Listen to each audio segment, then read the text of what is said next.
Hello everybody, I am Amanda Wigginton, or Wig, and I am a consultant for the PPA, and what I do for the PPA is really represent magazine publishers and make sure they get what they need from tools like Ipsos Iris in order to do their day-to-day jobs and make money.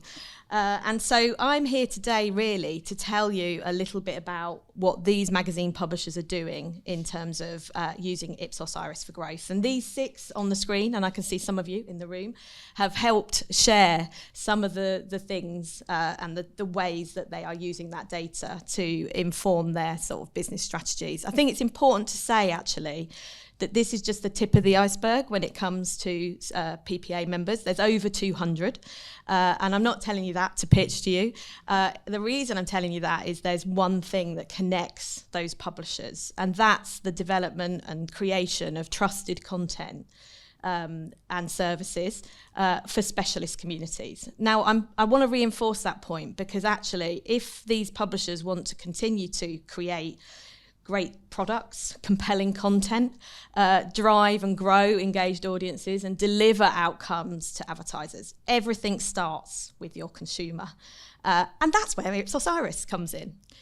So what did those publishers tell me in terms of where Iris can add value? Well, there are 4 key areas, really. I can put it into 4 buckets. It's content strategy and development. I'm realising that I can't hear. I'm going to take the mic off, but I don't know whether the guy's there, so I'm just going to try and take it off. I don't think I can. There you go. Oh, I felt a bit like Madonna. Right, so it's 4 buckets: content strategy and development, audience understanding, measuring performance, and business strategy. And everything that everybody told me sort of fell back to these sort of 4 areas. So I'd just like to walk you through a lot of examples of how the data is used across those publishers, just so that it gives you a taste for all of the data. So let's start with pinpointing key consumer and content trends. Oh, I feel like I can point now as well. So 36.7 million people consume online magazine content. That's about 2/3 of the internet population. That's a lot of people and a lot of content. Unfortunately, Ipsos Iris breaks that down into really nice categories and segments that we can look at a little bit closely. So what I've done here is I've just looked at audience by month across the last year, and instantly you can start to see some trends. So you can see in yellow on the food and beverages some Xmas food planning happening, and then on the purple line, which is home and gardening, spring I hear is a key time for planting. It's not really my specialist subject, but you can see a slight peak in traffic. What you can also start to see is that food and beverages and home and garden are on sort of a growth trajectory. So what you're starting to do is use Ipsos Iris to sort of get a deeper understanding of your content. Now, I'm not saying that content teams aren't using internal analytics data to do this. What Iris is there to do is give you a much broader view. So it's enhancing what you already know from a competitor and a market perspective. So you can take it one step further and look at engagement. So same graph, but this time with time spent, or average time spent per person. And I like this chart because there's two big red spikes. And that is around people's hobbies, or passions, as we call them at the PPA.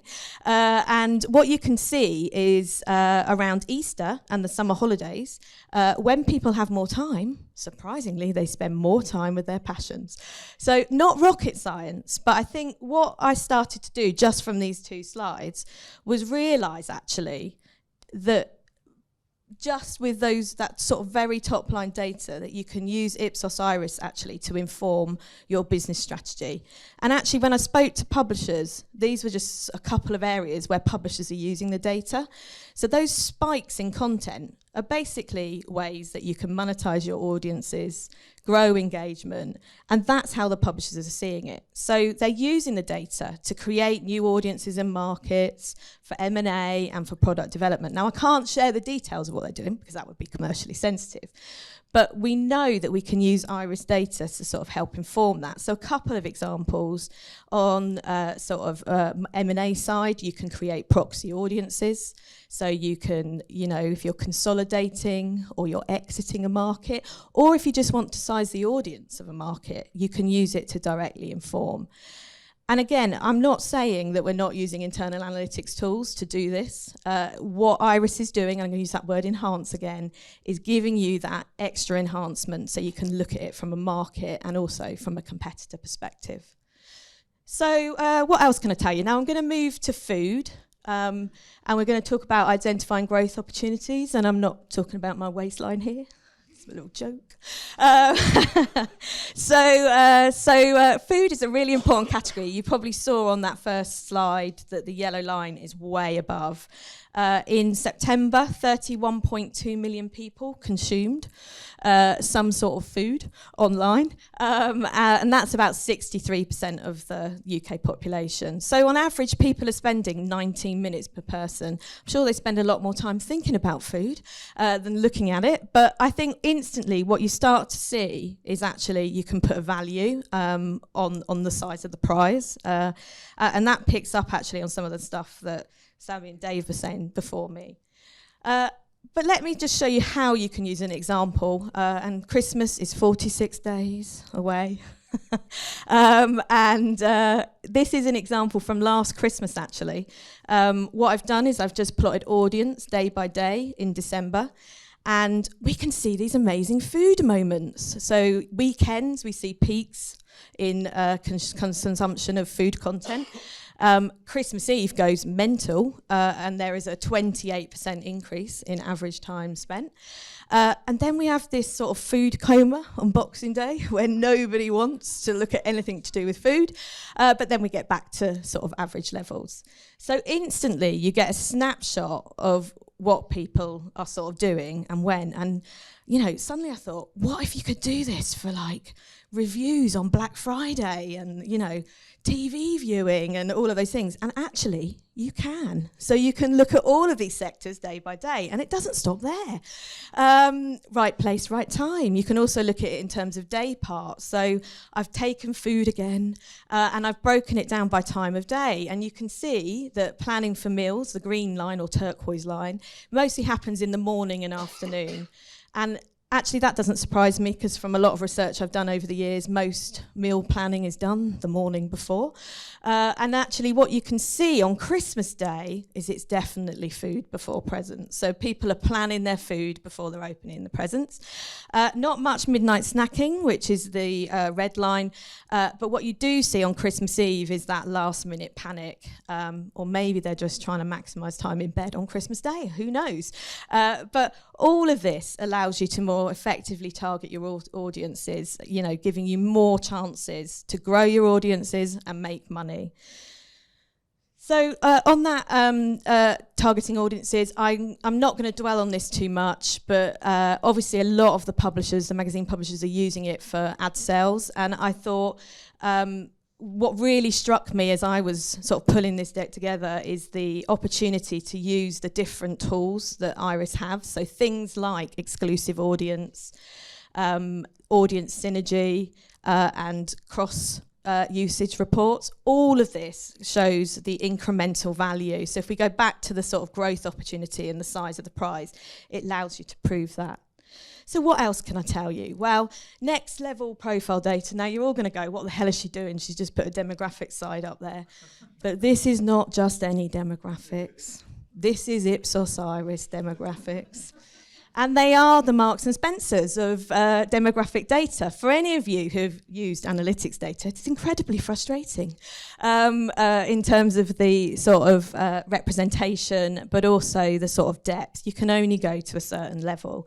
And so what Iris allows you to do actually is look at all of these things. So whether it's age or social grade, and you can combine it. You can go down to city level on regions. So it just keeps going deeper and deeper. But the other thing that's really good is you can also look at online magazine consumption versus offline magazine consumption, which starts to give you a sense of the incremental value that, you know, digital entities can add to schedules. And then you can do things like this. Very simple market map, but it is the starting point for all audience development and growth strategies. This is how you inform your market positioning and market growth strategy.